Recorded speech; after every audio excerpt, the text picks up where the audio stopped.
Minister for Health Dr. Jane Ruth Acheng says the COVID-19 pandemic has affected provision of health services across the country. During her presentation, the minister noted that there has been increased access to health care and the health care availability has greatly increased with private clinics taking lead. We had 181 hospitals in 2019. This increased from 156 in 2015. We have 222 health center fours in 2019, up from 193 in 2015. In 2015, we had 1,383 health center threes, while in 2019, we had 1,510. The health center twos also increased. The minister, however, noted that the latrine coverage, especially in rural areas, has been affected by floods in some areas, although hand washing has increased among the natives. And there are districts that have challenges with sinking these pit latrines because the ground cannot hold them and they need several reinforcements for them to stand. She said the pension workers policy and strategy has been put in place with much emphasis in rural areas.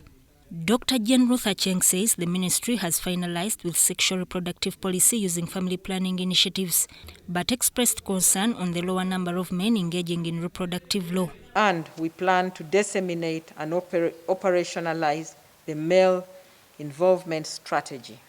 This process already started 2 years ago, and we have male champions who have been talking about sexual reproductive health and planning for families.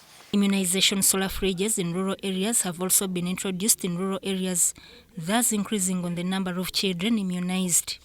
Health facilities up to the level of health center threes now have refrigerators and can comfortably carry out vaccination. The introduction of the human papillomavirus vaccine administered to children of 10 years has also been identified as an achievement to overcome the cancer. The Commissioner Budget, Sarah Vyachika, highlighted some of the challenges faced by the ministry. Is the high burden of disease, owing mainly to malaria.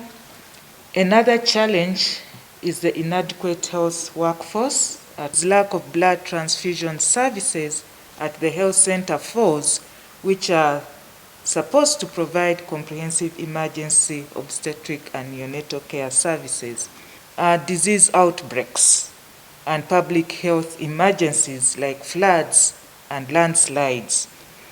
The ministry also highlighted on the delayed payment of staff working in the COVID-19 period. So if there is any challenge, possibly the districts would be able to address them and be able to handle any delay in the payments. Expansion of referral services for cancer, sponsoring of medical students and control of non-communicable diseases are also implementations of the NR Manifesto. Sudat Kaye, UBC.